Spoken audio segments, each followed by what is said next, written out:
Estes xornais de renta básica universal que se están desendolcando a lo largo de todo el día de hoy y que bueno, van terminar o van seguir el sábado na Pola Siero a lo largo de todo el día también con ponentes bien interesantes y que ya desde este momento vos convido a seguir. Espacios como este, comentaba, ofiértenos la posibilidad de escuchar y de aprender de referentes como este home que hoy nos acompaña y que para mí es un honor presentar. Aunque, como vos decía, sé que para la mayoría de vosotros y de vosotras no requiere de presentación porque es de sobra conocido y tenéis muchas ganas de escucharlo y por eso voy a ser muy breve. Sí que voy a dar unos pinceladas, como todos sabéis, es economista. Durante más de 30 años trabajó en la Organización Internacional del Trabajo. Es autor de innumerables estudios y publicaciones acerca del comportamiento del mercado de trabajo tanto en Estados Unidos como en Europa.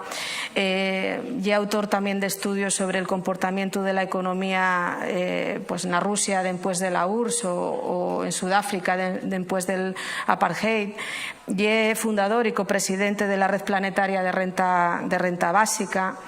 Y es profesor de la Escuela de Estudios Orientales y Africanos de la Universidad de Londres y autor de varios libros, algunos de los cuales ya son a día de hoy un referente de pensamiento, ¿no? Y menciono a título de ejemplo el precariado, una carta de derechos, la corrupción del capitalismo, que es la que da nombre a este encuentro que nos trae aquí hoy, o el que acaba de publicar y que es muy reciente, de Basic Income.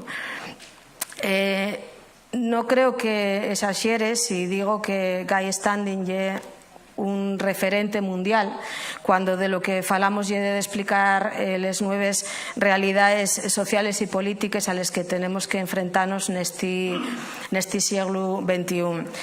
Términos acuñados por el autor, como el término del precariado, tienen que servirnos para conocer mejor la composición, las ambiciones y les amenazas también de esas clases populares azotadas por años y años de avance de las propuestas y de las políticas liberales, que en este territorio, en Asturies, donde nos encontramos, conocemos muy bien porque les venimos sufriendo. Así que la realidad que describe Guy en sus intervenciones resultanos bien conocida, ¿no? Y evidente que conociendo la realidad que nos toca vivir, la que nos rodea y que muchas veces no somos quien a entender del todo, pues seremos quien, o hay que tratar de ser quien, de dar una vuelta pues a esta realidad que nos está tocando vivir y que no siempre llegue todo lo agradable que nos prestaría. A comprender esa realidad y a lo que nos va a ayudar el invitado que tenemos hoy aquí, que en esos propios palabras puede darnos la munición y las ideas que tan necesarias nos van a resultar precisamente para soportar este momento que nos está tocando vivir, ¿no? Entonces, hoy hablaremos de mentiras, seguramente, del capitalismo rentista, de la corrupción o de ese mercado libre que no es tan libre como nos quieren hacer pensar de algunos. Y bueno, después de escucharlo, trataremos de abrir un turno de palabra para que podáis compartir con él aquellas reflexiones que queráis hacer llegar o les preguntes que tengáis a bien plantear. Y ya sin más, voy desearos con Guy Standing.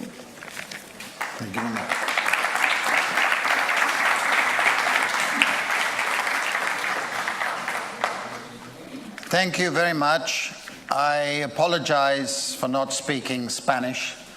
I had the misfortune when being a young man of not having a Spanish girlfriend.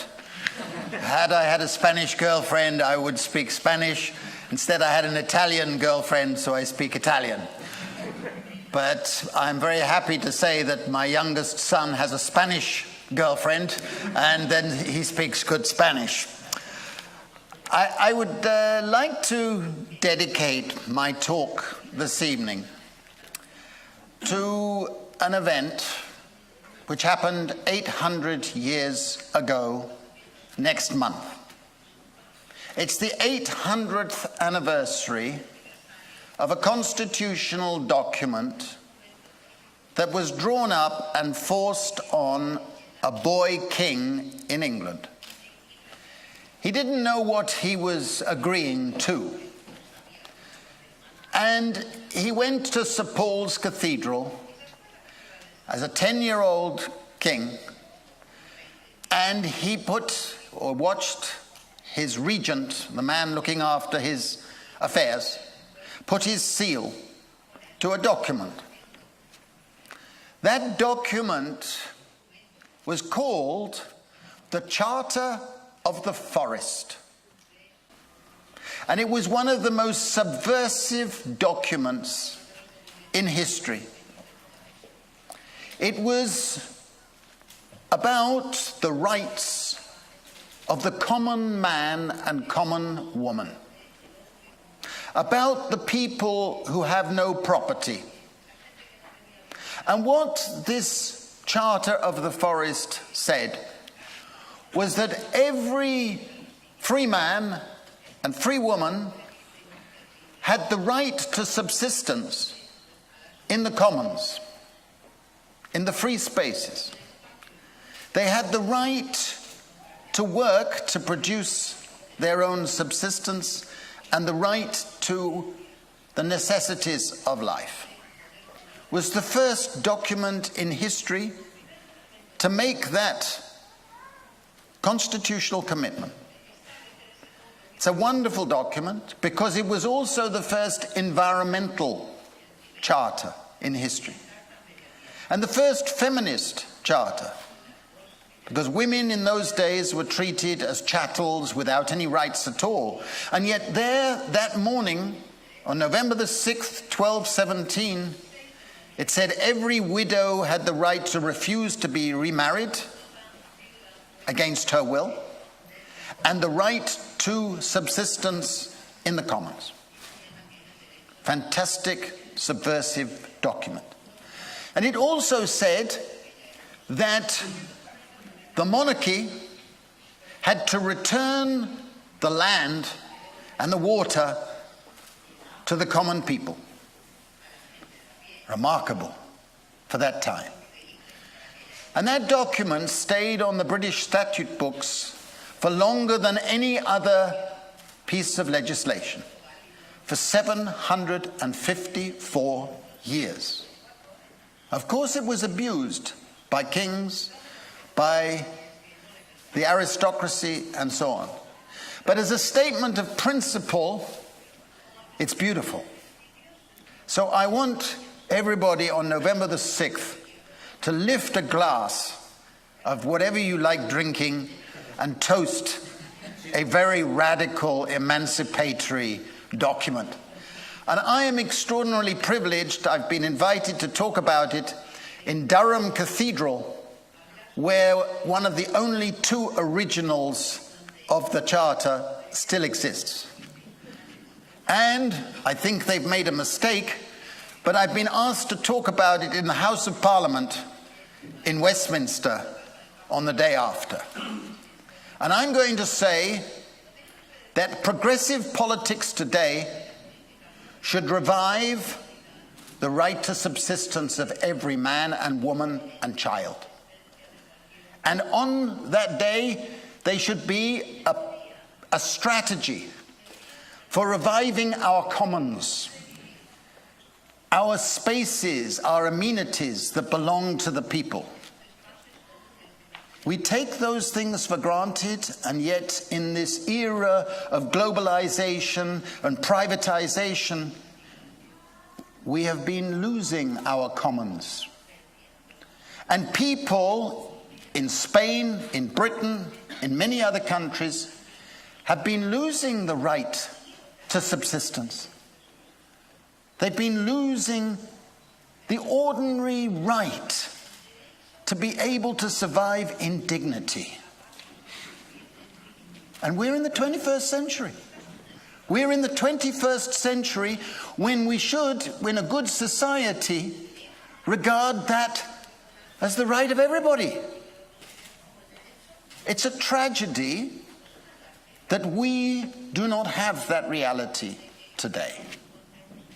That's the context in which I want to talk this evening. Now, I spoke this morning at the university in Oviedo, and I focused on the development of rentier capitalism.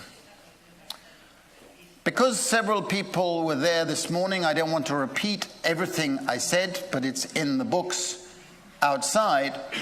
But I do want to outline the context before I discuss basic income. The context is this. In the early 1980s, mainly in the United States, a group of economists who for many years had been regarded as far right-wing in their thinking became the dominant force behind Thatcher and Reagan, the International Monetary Fund, the World Bank, and they took over economic policy making. For many years, they pursued a strategy that we call neoliberalism, which involved the privatization of everything, the commodification of everything, making it subject to markets, and the systematic dismantling of all institutions, all mechanisms of social solidarity. All the institutions that gave people defenses against market forces. Those securities. That phase, on their terms, was very successful. They created an atomistic, market-oriented, globalizing system. But that phase of the global transformation is finished. We no longer live in a neoliberal economic system. Because what happened was the financial institutions, the Goldman Sachs, all of those big Wall Street financial institutions and individuals, coupled with a technological revolution in the Silicon Valley, in California, created an architecture of institutions which converted global capitalism into what I've called rentier capitalism, where more and more of the income generated in Spain, in Britain, and everywhere else goes to a plutocracy, not the 1%, but to a tiny number of people who are earning money from the possession of property. Financial property, physical property, and most of all, intellectual property. And the key event, which sounds very boring to most of us in this room, but must be understood, was the passage in 1995 of something that happened in Geneva, led by the United States, called TRIPS, the trade-related aspects of intellectual property. Very boring. But what this did was globalized intellectual property, so that anybody or any corporation from then onwards who had a patent on an idea or a product could register it with the World Intellectual Property Organization and guarantee a monopoly income flow for that corporation for 20 years, or in some sectors, 40 years. This means that nobody could compete with them. They could charge high prices, they could guarantee a flow of income, and you couldn't produce it. I couldn't produce it. This is not a free market. Anybody who says this was a free market system being constructed is a liar.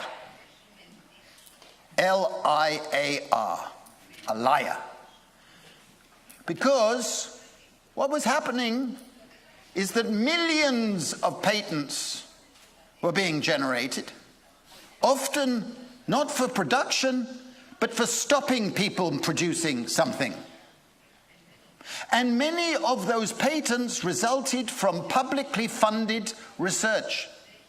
You and I, as taxpayers, were paying so that the corporations could do the research to get the breakthrough, have a patent, and then a monopoly income. Today, we face a situation where last year, for the first time in history, more than 3 million patents were filed in Geneva. And what has happened is that a very few superstar corporations have been acting as hoovers, hoovering up patents. So they buy up patents. You might come up with a good idea, and you think it's a good idea. I'm Google or IBM. I come along, I say, I give you €5 million. You say, great. I take your patent, put it with 5 other patents, convert it into a flow of billions. That's happening. So many of the biggest household names corporations have bought thousands of patents. That's the reality today. The same with copyright. Copyright has multiplied enormously. What copyright means is that if you or I have a copyright on an idea, we have a guaranteed monopoly income for the whole of your life, plus 70 years. 70 years beyond your death. So something like Happy Birthday to You, the song. If anybody uses the song in a film, they have to pay the owner of the copyright, even though it's long dead. Now think of it as a system where millions of copyright are owned by plutocratic corporations. You can't use it. They made a film recently of Martin Luther King, right? His famous speech, I have a dream. They weren't allowed to use it in the film of his life because somebody has a copyright and they have a monopoly income, and it was too expensive for the film to use. This is not a free market system. But what governments, particularly the Spanish government, the British government, have been doing is even worse. Because they want those corporations who have the patents to come to Spain, come to Britain, come to London. So they give them huge subsidies from the taxpayer, from you and me. We pay taxes, the government uses the tax income to give subsidies to the corporation so they come to our country. And meanwhile, they cut the taxes on these corporations. Give them special low taxes because they want them to come here. Now what happens? Globalization has meant we have the growth of a new class structure. A class structure where you have the plutocracy earning rental incomes, then the salariat, people in employment security still, smaller and smaller number, but they've got pensions and paid holidays, paid medical leave, that sort of people, feeling very smug. And then you've got the growing precariat. And the precariat is not just being forced to take this flexible labor, this casual labor, this unstable labor with no occupational identity, because they're being moved around all the time, but they have to rely almost entirely on money wages. And those wages in Spain, in Britain, in the United States have been stagnant or falling for 30 years. Average wages in the United States are lower today than they were 30 years ago. It's not a situation just in Spain or in Britain. It's a globalization reality. And what has happened is that the income distribution system has collapsed. We have a reality where more and more of the income is going to capital and less is going to people who rely on labor. It's a reality of globalization. And that reality will continue because we're in a globalizing world where China and India and other developing countries still have wages 1/20th of what exists in Spain today. And so, for the next 20 years, if you were a plutocratic corporation, you were going to go where the labor costs are lowest. And you have a long way to fall before you equal China. This is the reality. The reality is that the rentier incomes going to the plutocrats will continue to rise. The precariat's share will continue to decline. And when there's a financial crisis, they say, look, we have a budget deficit. You've heard of budget deficits. A budget deficit is when your revenue, the income you get, is less than your expenditure. That's a deficit. We all know what it means to ourselves. It means debt, right? But a government that deliberately cuts taxes and deliberately gives subsidies to corporations is reducing its revenue. It's automatically creating deficits. And then they come to a financial crisis like 2007, 2008, and say, we need to balance the budget, reduce our public deficit, and therefore we must cut benefits. Therefore, we must cut public sector wages. Therefore, we must make labor markets more flexible. You notice all the costs are being borne by the precariat. Meanwhile, they've cut those taxes for the corporations. They're giving the corporations millions of euros, and they're doing that very successfully. But all countries are doing that, and they're therefore neutralizing each other. So we're in a crazy situation. It's a crisis because our income distribution system has gone. And anybody who tells you that they're going to raise living standards by raising wages in Spain, in Britain, in America, is either naive or lying. It's in that context that we need to think about building a new income distribution system for the 21st century. And this leads me to basic income. I've been arguing along these lines for 30 years. For many of those years, people said, you're crazy, you're mad, or you're utopian. Suddenly, as I said this morning, I'm being invited to polite society to talk about basic income, and a lot of people are coming out in favor of basic income. And I think we have a perfect storm.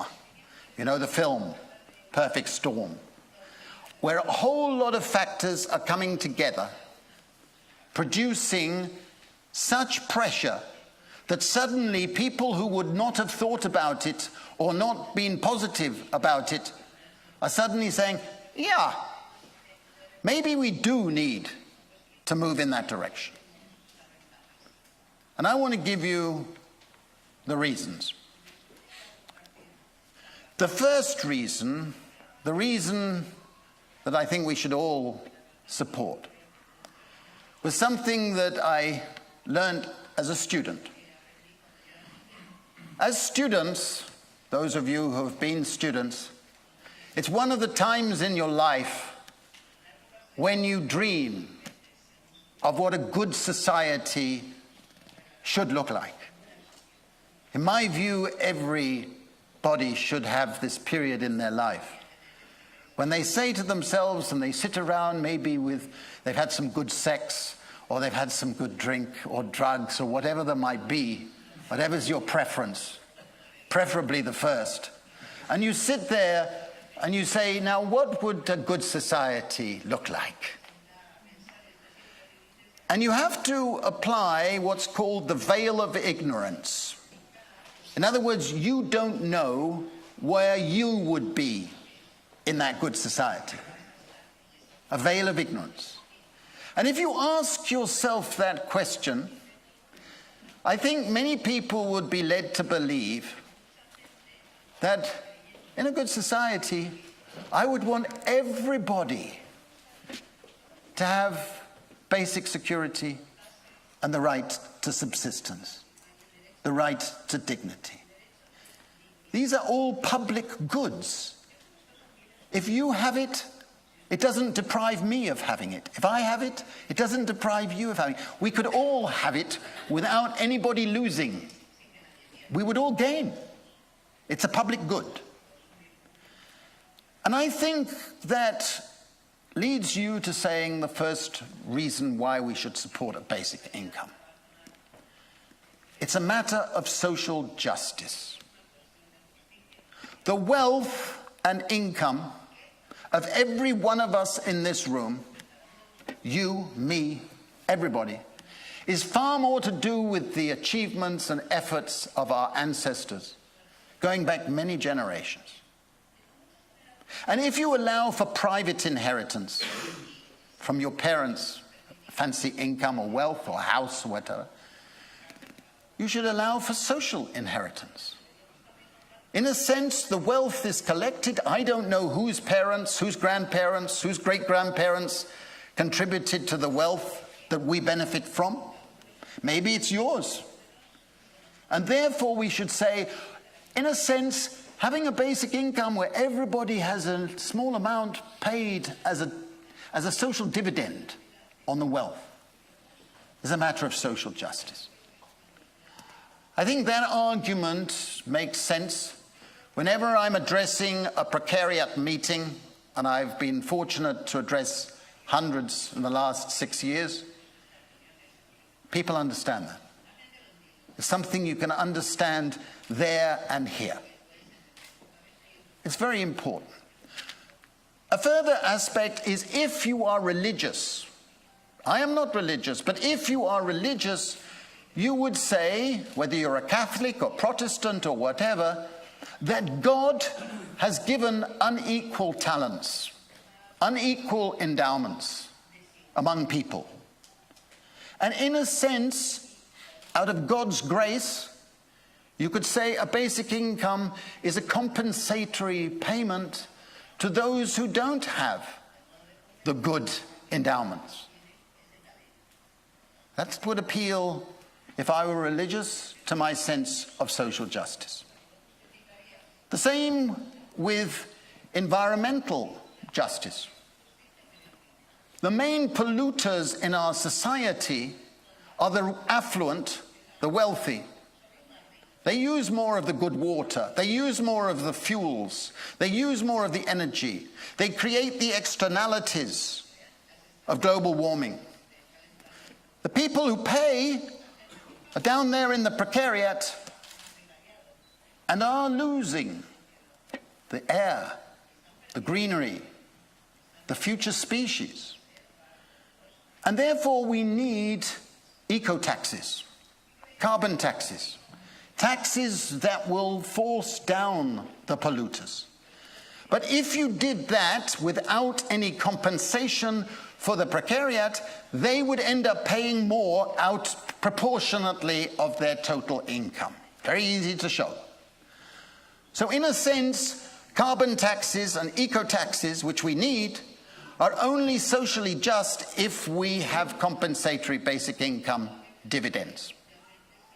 I explain that in the new book on basic income. And I don't want to develop the other aspects beyond saying that experimental ethical pilots in various countries have asked people, what do you think is a fair principle of justice? And everywhere, in all different types of country, a majority come out in favor of a floor for everybody, a basic floor for everybody. Now, justice is critical, and all of us have our own ideas on justice. The second reason for wanting a basic income which is paid as a right, non-withdrawable. You get it each month. A woman gets the same amount as a man. A child gets a small amount paid to the woman. However you want to do it, it's a right. And the second justification is that it would enhance freedom. It would enhance, first of all, the ability to say no to an oppressive relationship, to say no to an exploitative employer, to say no to a bureaucrat who is abusing his power and telling you you have to be this, this, and this, otherwise out. If you have a basic income in all of those respects, in extremis, you can say, in English, F off. Exactly. That ability is a vital freedom. In one of the pilots conducted with basic income, it was observed that after a year, a number of women had left their husbands. Some critics said, see, a basic income leads to marital breakup. Terrible. Closer inspection showed that the women who were leaving abusive husbands they'd only tolerated because of financial desperation. Is that a bad thing? In my book, no. In my book, that is a fundamental freedom. And you can only exercise that freedom if you have the power to say no. So then emancipation in a negative sense is also going with a positive freedom. The freedom to say yes. If that little old lady down the road asks me to do some work to help her, at the moment I may say, I'm desperate, I need an income. If I have a basic income, I can say, yeah, I'll do it for you. I don't need a minimum wage, I'll do it. The freedom to say, I want to spend more time caring for my child, caring for my elderly mother who may only have 3-4 years to live. The freedom to say, I want to spend more time working in the community to improve my community. The freedom to indulge in political action in the life of my town or city or village. These are all freedoms which you can only really exercise if you have basic security. And I think that freedom is very important. I give an example. We did pilots in India where we provided 6,000 men, women, and children with a basic income without any conditions. We said, it's up to you. Spend it as you wish. And in one village, I went there when we started it, and we had to have everybody have their photograph on a card to identify to get the monthly basic income. But the young women wouldn't have their photograph taken in public because they were wearing veils. So they had to go into a hut and have their picture taken by other women. About 10 months later, I went to that village. And I said to an Indian friend who was working with me, I said, have you noticed a difference in this village? He said, no. I said, none of the young women are wearing veils. Very strange. So we called some of the women across and we asked them. He said, excuse me, but when we came before, you were all wearing veils. But today you're not. Why? They were nervous, you know, stranger from Europe.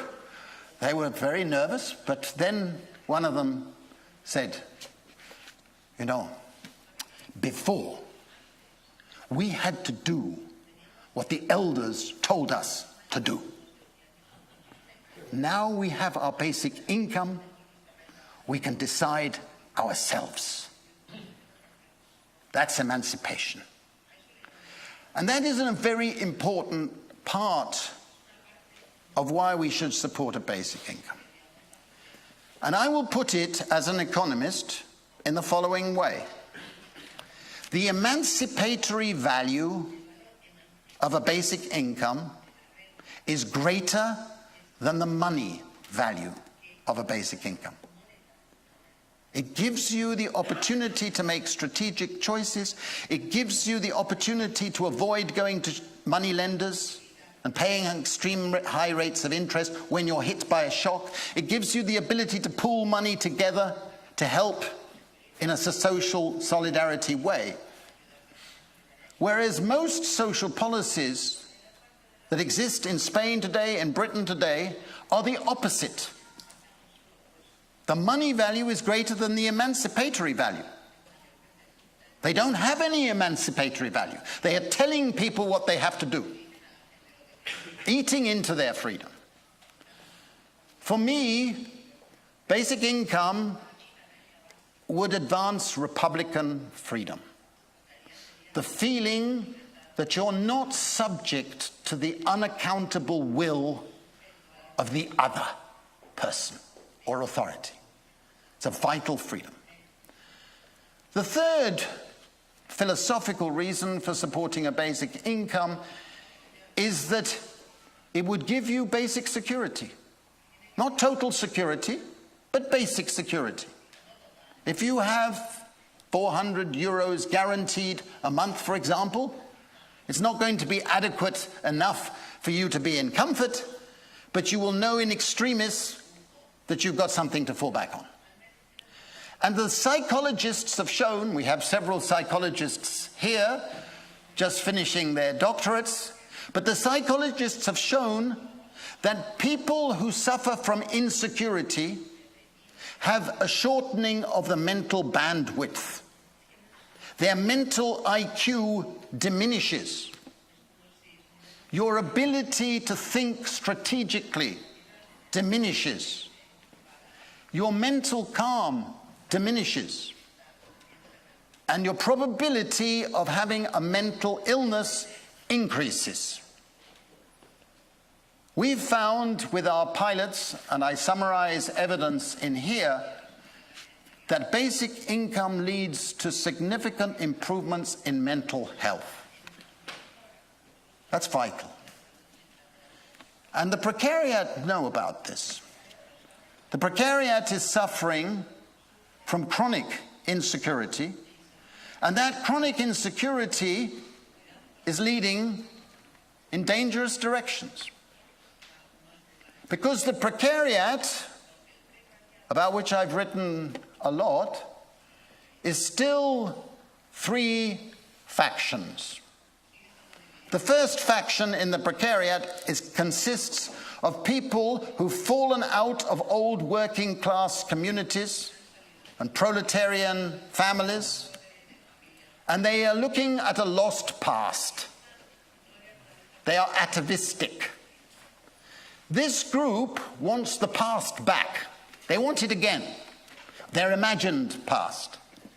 And this group listens to the neo-fascist populists, the Donald Trumps, the Marine Le Pen, dare I say it, your wonderful Prime Minister, and Brexit, and similar types in many countries.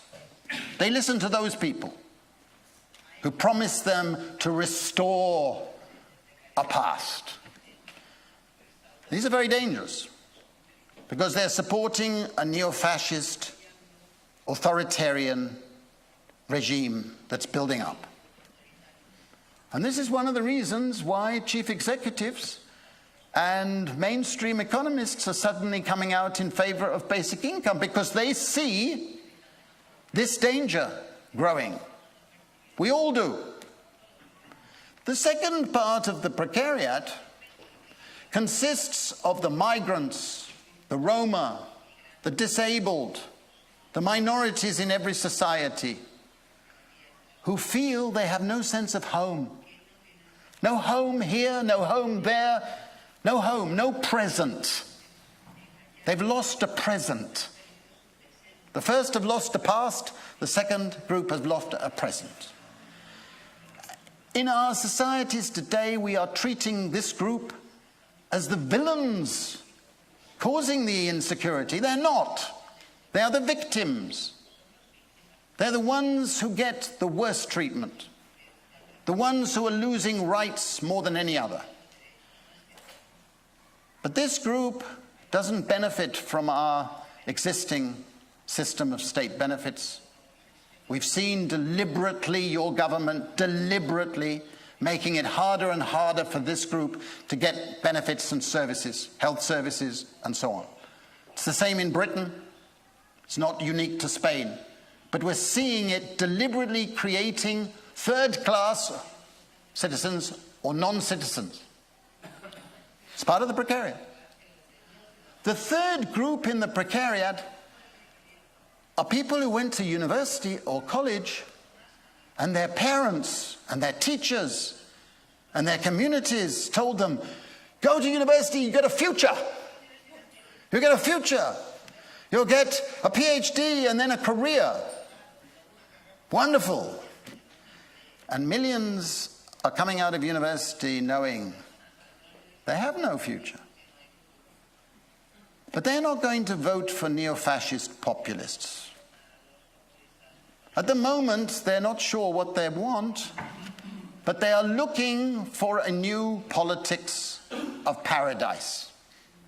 A new politics that revives the Enlightenment values: égalité, liberté, fraternité, or solidarité. The values that have always been part of the progressive agenda. And when I talk to a precariat that consists of this third group, I know they support basic income.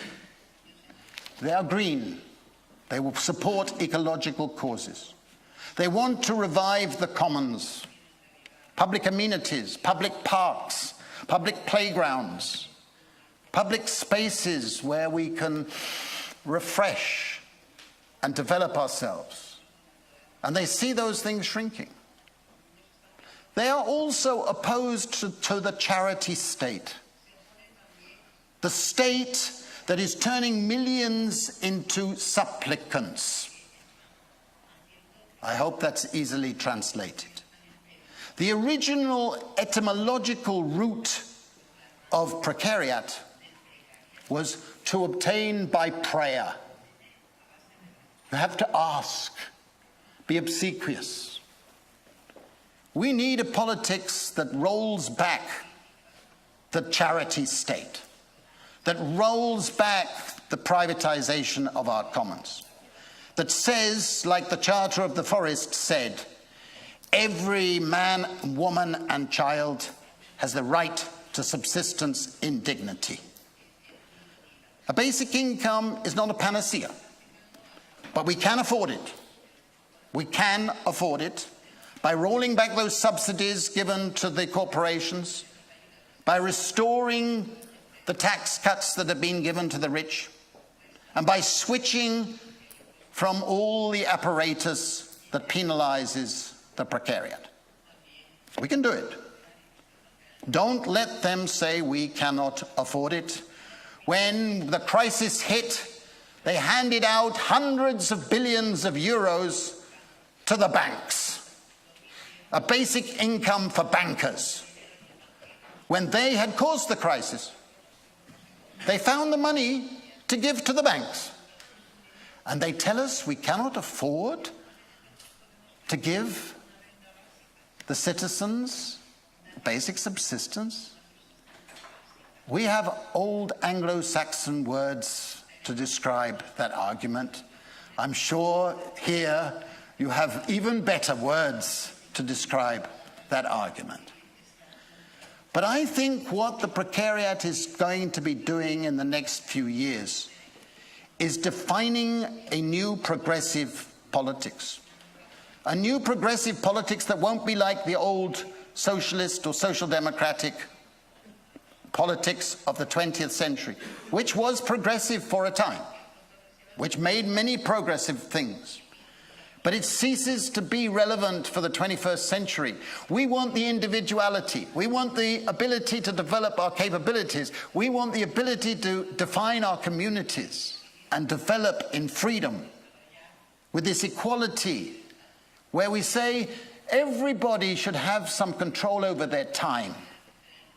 Everybody should have access to good public spaces. Everybody should have basic security with which to pursue their dream. And I think a basic income must be part of that progressive politics. Thank you very much. Thank you.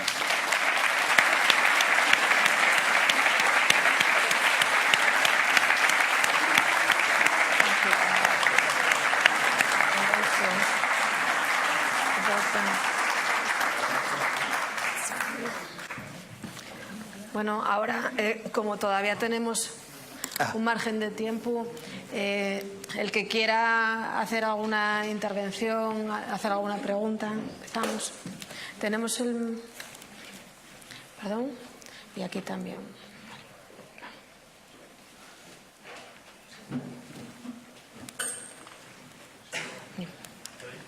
No.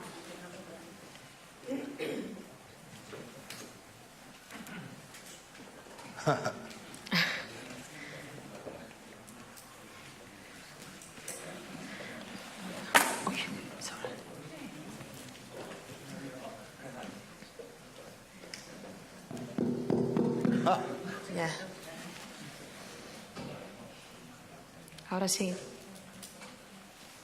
Sí. Bueno, yo querría preguntarle, usted antes se ha referido a las tres facciones del precariado. No se oye. No sound. No. Sí, ahora. Bueno, usted previamente en su intervención se ha referido a de los tres grupos del precariado, tres facciones, una que mira hacia atrás, queriendo que todo vuelva a ser. Y yo querría preguntarle por qué cree usted que a día de hoy, en países tal vez como Estados Unidos o incluso aquí en España, viendo los resultados electorales, parecen ser una mayoría tan fuerte o tan inamovible, que condiciona que esta situación, en mi opinión, continúe, incluso siga degradándose. Y también, aprovechando su experiencia y su formación como economista, querría preguntarle qué es lo que va a ocurrir cuando, por ejemplo, nosotros, yo considero que dentro de tal y como está organizado hoy el mundo, si los Estados Unidos serían un poco como el gran imperio que gestiona Occidente y nosotros somos una especie de provincia tributaria, ¿qué va a pasar cuando ese gran imperio, esa gran potencia quiebre? ¿Cómo nos va a afectar? Si va a ocurrir, si no, además.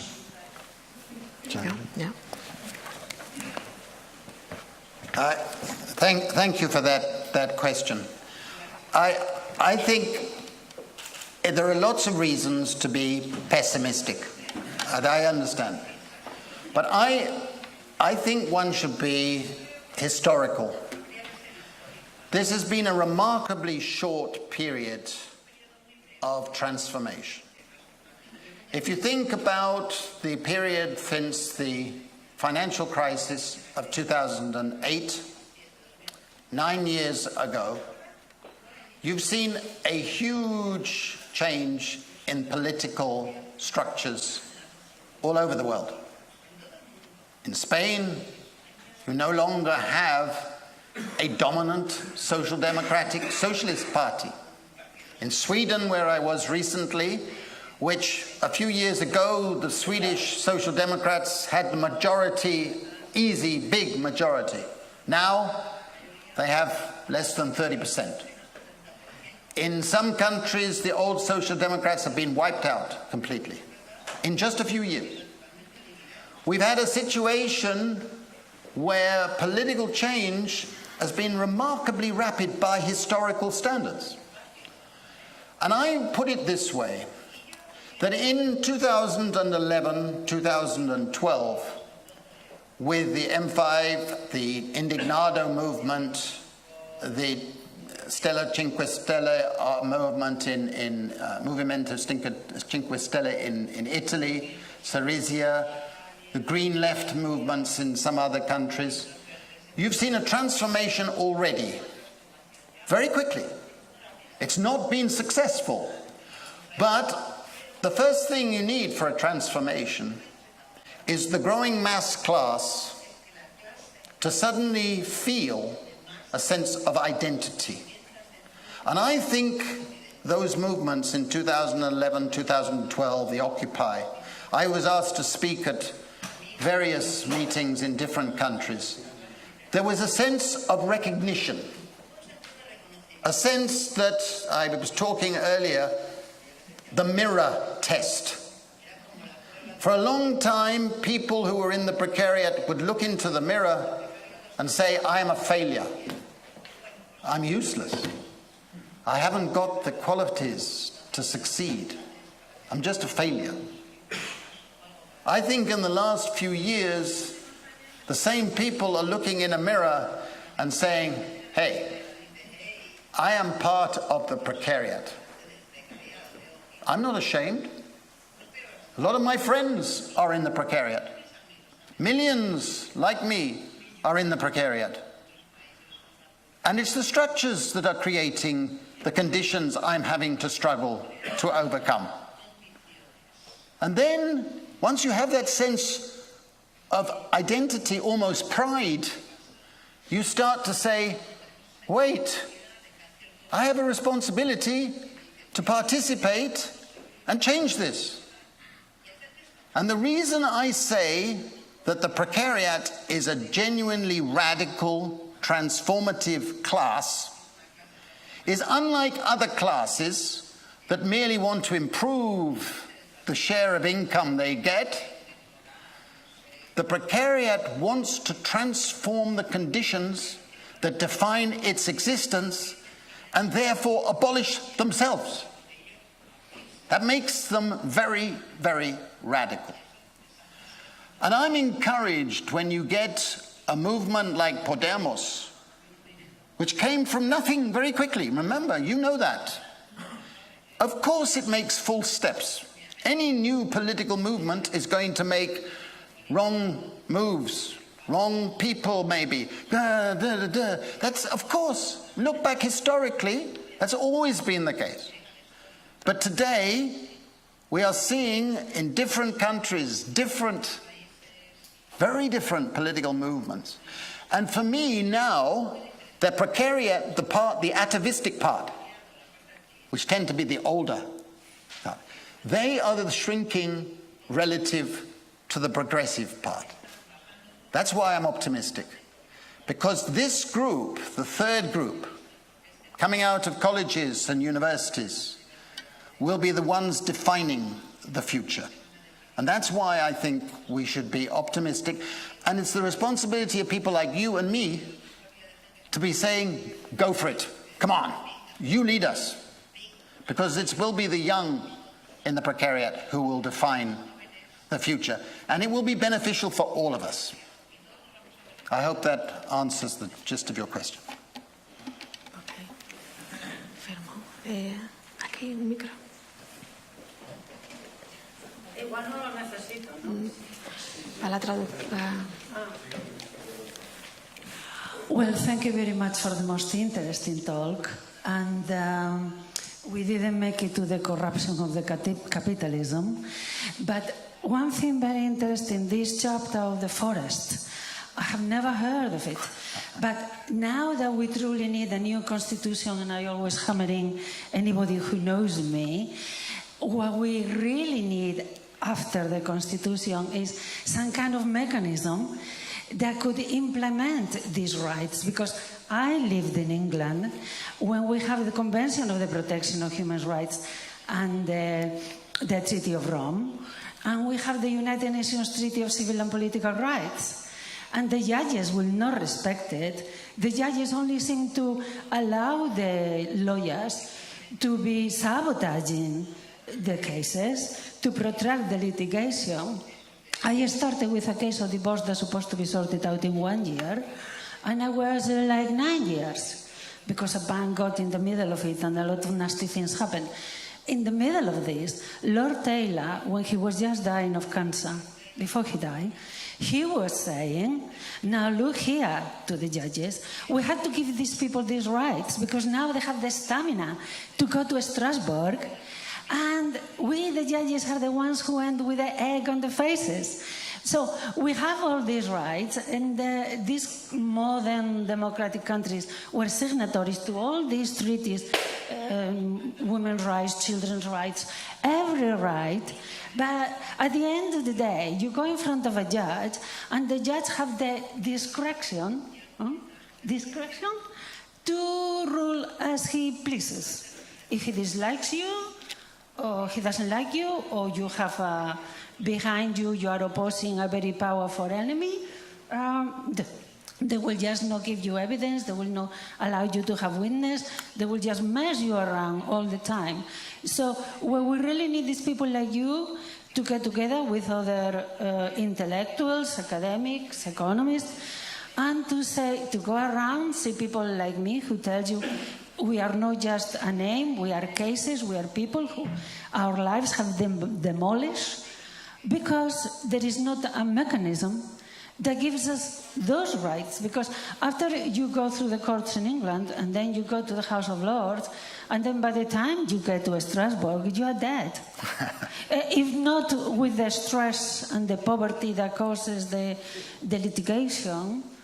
I mean, at the moment in England, now with the Brexit, what is going to happen? Okay, shall I respond to your... Yes, please. Please. Okay, I mean, her point is a way of saying it's impossible through the usual channels to get justice. We are trying to use in Britain the Charter of the Forest anniversary this year to reorient public thinking about the need to revive the commons as part of progressive politics. For many years, in every country, the commons has been treated unimportant. And we've been experiencing a serious privatization and depletion of our commons in many respects, including intellectual commons, our social commons, our natural commons. And I'm rather proud of this little fact. Excuse me for a second. The beginning of this year, the leadership of the Labour Party in Britain invited me to become an economic advisor. For many years, I've been critical of the Labour Party with Tony Blair, and I had anti. And when Corbyn and MacDonald asked me to become an economic advisor, all my friends said, Guy, you're crazy. They're going to be wiped out. They're going to be defeated, smashed, because they're too left, they're too open. So I said, no, these people, I think, are genuinely progressive. For 2017, I will become an advisor. As you know, in the general election, they went from 20% to 40%. And I got them behind the scenes. They are now coming out in favor of basic income. Never happened before. And they are beautifully engaged with the Commons. That's why we're having this event in the House of Parliament. It's because the Labour leadership have made it available so we can celebrate the Charter of the Forest. You're right, nobody's heard of it. But for hundreds of years, in every church in England had to read it out in full 4 times a year. It was that important for hundreds of years. And it has the values of the commons, of subsistence, of freedom there. And so it makes an interesting entry point. We hired a barge on the Thames. A big barge where we had workshops and we had a whole lot of people coming on and off the barge as it went up the Thames. And it went to a place called Runnymede. Runnymede is the meadow, the piece of commons where the original of the Magna Carta was drawn up. So symbolically we ended up having a huge workshop in Runnymede. Next month, we are going to another place which you may have heard of. We're going to have a big event in Sherwood Forest. You may have heard of that. And we're going to celebrate with anti-fracking, with pro-commons, with basic income, and politicians of different parties suddenly want to come. And then we're going to celebrate in Durham and Lincoln, where the 2 originals are, and we end up in the House of Commons. For me, these are symbolic things. Because what we want to do, and I'm helping to design it, is produce a charter of the commons. A charter which says, what sort of commons do we want in a good society? What land do we want for the people to be able to use? What social amenities for people? Public libraries, public parks. Stop the commercialization of parks. Playgrounds for children. We're seeing them shrinking. Instead, they should be expanded. These are things which are very ordinary, but are vital in a good society. And for me, the commons and basic income are 2 of the articles I've put in a precariat charter. And a precariat charter looks very different from what a proletariat charter would have looked like 100 years ago. Different priorities, different issues. And I think if I was advising Podemos, I would say, you must have a strategy where you first and foremost say, what would the progressive part of the precariat want? And if you can define that and listen, and listen, and listen, then you will have the strength to go to the next stage politically. So for me, it's a struggle, but we have reason to be optimistic, as I was answering him at the back. Excuse me.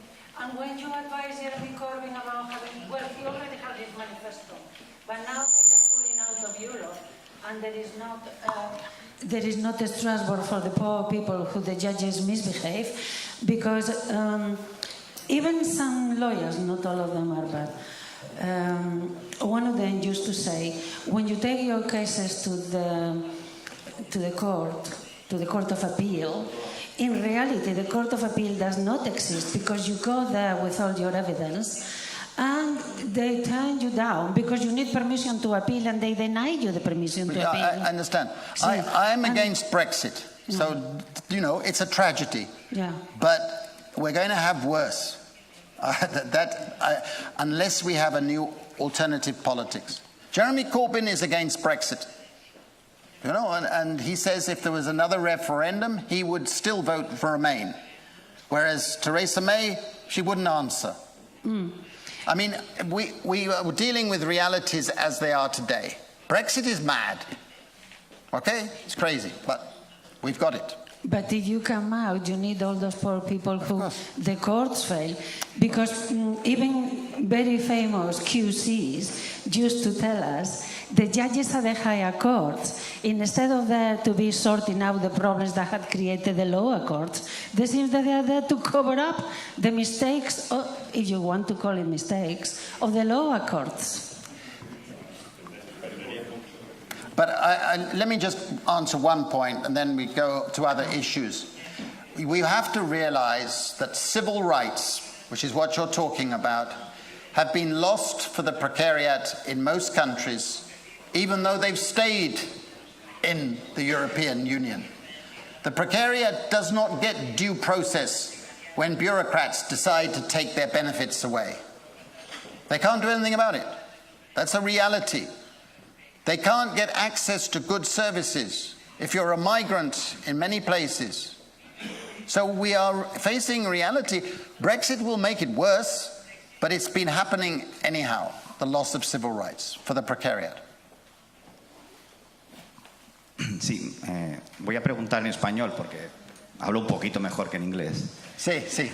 A ver, sobre la renta básica, bueno, llevo tiempo leyendo cosas, me interesa y tal, y éticamente no faltan razones para defenderla. Sí, ya. Bueno, quiero decir que desde un punto de vista ético me parece muy defendible la renta básica. Lo que no tengo tan claro es que la aplicación realmente resolviese esos problemas de pobreza, marginalidad y tal. Es preocupante cuando ves que desde la derecha, y de la derecha más neoliberal, también hay propuestas de renta básica. Eso te hace sospechar. ¿Qué quieren estos? Sospecho que lo que se busca es utilizar la renta básica como coartada para recortar, para privatizar otros servicios sociales. De manera que me pregunto, por poner un ejemplo, ¿de qué me serviría una renta de 400, 500 o 600 euros si luego tengo que ir al médico, pagar 100 euros por una visita? Quiero decir, ¿cómo podría aplicarse una renta básica sin perder los otros derechos sociales? Es más, en España, por ejemplo, es que deberían ampliarse porque están por debajo de nuestro nivel. Esa es la duda, ¿no? Ese miedo cuando ves que desde la derecha más neoliberal, me parece que Milton Friedman también defendía una renta básica, creo, o algo parecido. Bueno, pues eso, ¿cómo aplicarlo? Gracias. I get this question always, understandable. The libertarians who want to abolish the state tend to support a basic income as a way of keeping people quiet. I have greater faith in you and me and everybody to fight for a social state. We need good public services. We need good social insurance. We need to be able to get treatment for disabilities. A basic income is only the anchor of a system of social support. But if you don't have an anchor, then you don't have the basis to give people the confidence to negotiate and to fight for better things.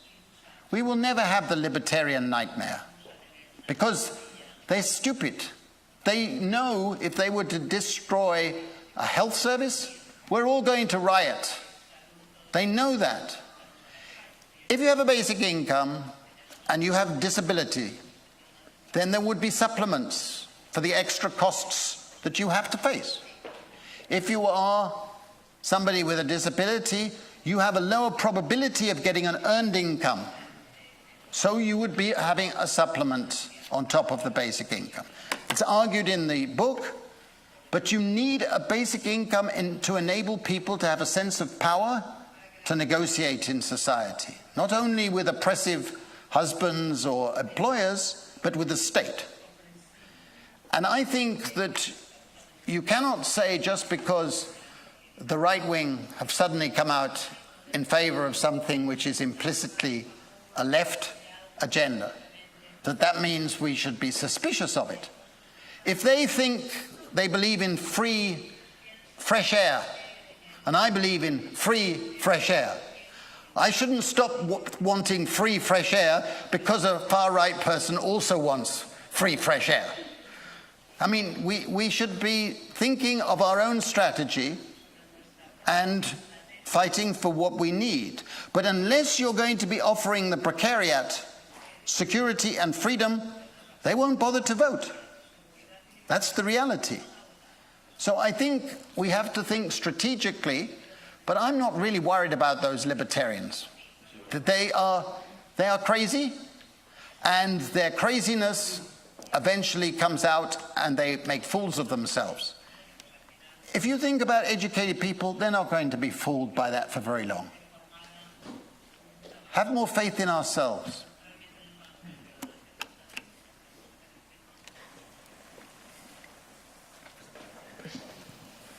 Well, first of all, thank you for coming to our lovely Asturias. Going a bit back to the first question posed by him, you were talking about the three different classes of the precariat. You know, the first type that was well, the far right is pandering to them with a message that goes beneath the skin and works very well. In fact, we see the results in the US, in Russia, and in France. And speaking from the left, personally, I identify myself as a socialist. I don't see that this message, this powerful message, this strategy is working in the left. For example, here in Spain, we have parties like Podemos, which I think are they are like they give fresh air to the political spectrum, but sometimes maybe it's because, as you mentioned, they are just starting out. But I think that they are not doing a good job, like the far right is doing, like pandering to the base, to the people. And I think we have to build up a new left. It's necessary. Not with the old formulas, although we should not forget them. But I think these leftist parties, they are not doing their job well. And I would like, I mean, I'm John, I would like to take part in creating, in destroying the precariat, because I'm part of it. And I'm the third type of precariat, but what can we do to appeal to the first type and build a new left that talks about economics? I hope people understood the question. It's a very good question, and I treat it with respect. I think the simple answer is you have a responsibility to be out helping to define that new left. You have a responsibility, I have a responsibility, we all have a responsibility to participate and help shape it. Of course, when a new movement develops, they make mistakes. They have to learn to be leaders, they have to learn to articulate, they have to learn to strategize. This doesn't come overnight. I'm not a Spaniard, but looking from outside, I have enormous respect for the achievements that have been made so far, even though I may not agree with the specifics. But I think the energies that are coming, it's the same in the Netherlands, where the new Green Left is a precariat movement. They've suddenly swept forward. In Denmark, the Alternativet is a new precariat party. They now have 20% support. The new young leaders are learning to articulate a politics. And I think what we've got to do is say that this progressive part of the precariat is asking the right questions. They may not have the right answers, but they're asking the right questions. They're asking, how can we have equality, security, freedom to pursue a good life? These are questions, whereas the old socialist, I used to be a socialist, I am on the left, probably more left than you, okay? But the old socialists have become the reactionaries. I'm sorry to say it, the reactionaries. The people who want to put the past back. And the reality is we are in the 21st century and that is not desirable or feasible. It was good in the 20th century, but no longer. Whereas the precariat and the progressive part are going to be defining a better future. And that's all I can say, because we don't know where it's going, but we can see what's needed. So that my advice is feel optimistic. Join. Bueno, tenemos que ir terminando. Hay una palabra pedida prácticamente desde el principio y creo que va a ser la última ya, si os parece. Yeah. Sí, muchas gracias. Era una pregunta sobre tres aspectos concretos de la charla, ¿no? La primera, sobre el tema de los razonamientos de las justificaciones de la renta básica. Uno es el tema de la herencia social que planteó.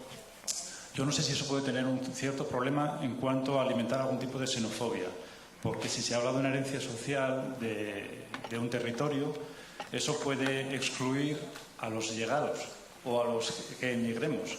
Entonces no sé si ese razonamiento puede tener algún tipo de problema a la hora de plantearse y defenderse. El otro aspecto, el de la compensación medioambiental. I'm not hearing. Perdón. Yeah. Vale, un poco más despacio. No, el de la compensación medioambiental. Un momento. La primera. Vale. El primer punto era el de la herencia social como justificante. Yeah, I got them. Y mi duda es si plantear esa justificación no puede alentar un movimiento xenófobo. En el sentido de que al ser una herencia propia de la sociedad que ha creado una riqueza a lo largo de siglos, eso puede excluir a los recién llegados o a los que tengamos que emigrar a otro territorio. Otro punto sería el de la compensación medioambiental, porque quizás entiendo que podría haber algún tipo de efecto perverso en esta justificación, porque podría llegar a justificar la contaminación, en el sentido de que si una empresa paga, o si el capital paga, o si el sistema económico paga por contaminar, eso justifica para que pueda seguir contaminando con los mismos niveles que lo está haciendo hasta ahora. Y luego un tercer punto en cuanto al problema de la segunda parte del precariado, la parte nueva, la parte recién llegada del precariado. No sé si, una duda que tengo es que no sé si esa parte del precariado realmente puede tener algún tipo de incentivación política por tener una renta básica. Lo digo porque se hizo un estudio en las últimas municipales sobre los niveles de participación política en los distritos electorales que estaban poblados por gente principalmente de colectivos inmigrantes y barriadas claramente desfavorecidas en las grandes ciudades. Los niveles de participación, de abstención en esas zonas rondaban entre el 60 y el 80%. Y esos niveles eran iguales en barriadas del sur de España como en barriadas del norte de España, en barriadas con casi ausencia de rentas mínimas de inserción o rentas de garantía de ingresos, como en otras comunidades en las que sí tienen, digamos, un alto nivel en renta de garantía de ingresos. Entonces mi duda es si realmente una renta básica e incluso este despertar de nuevos movimientos políticos está llegando a este segundo nivel del precariado. Okay. Actually, you've asked quite a lot of questions in one question, so I hope I do justice to your questions. The first thing is that the current system of social assistance, the current system, discriminates against many groups, discriminates against migrants, but also makes people feel that they are being discriminated against. If you have a basic income, you can say to everybody coming into Spain, if you are legal resident in Spain, and you have been in Spain a year or two, whatever the rule might be, you will then become entitled to the basic income. This is a rule which is a pragmatic rule, not an ideal rule. But it basically would appeal to people's sense of justice. If you're a legal member of our society and you've been here and you've become a legal member, you should become entitled to the same rights. And I think both the migrants and the ordinary people can understand that principle. The second point that you make is the environmental issues.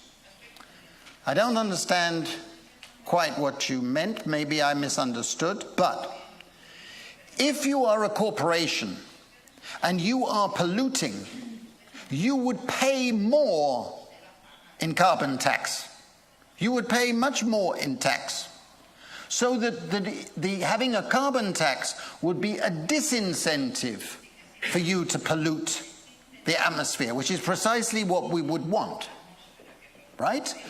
But if you impose a carbon tax, the person who has a car, who's a middle-income person, will pay the same as a person who's on a low income who has a car.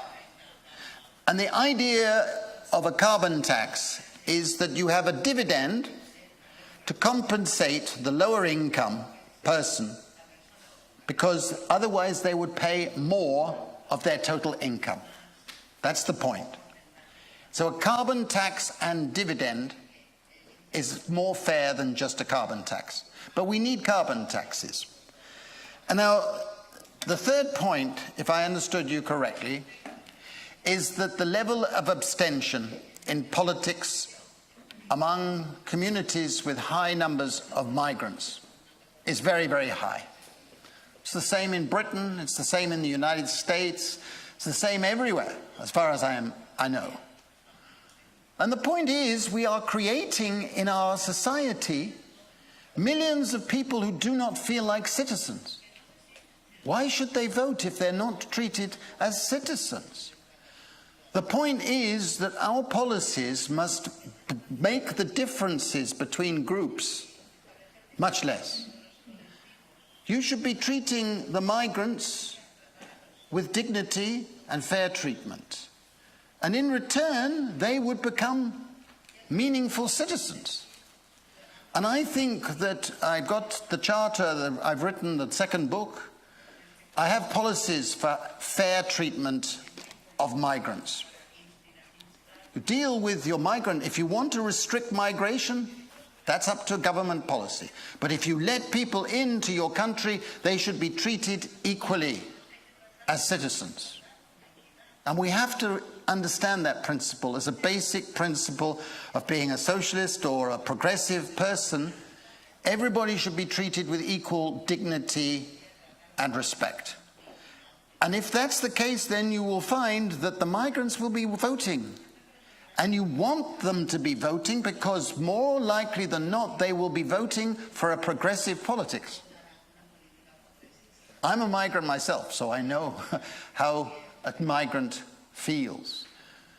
But I think it's a matter of treating each and every person who's a legal resident in Spain, Asturies, or wherever as an equal.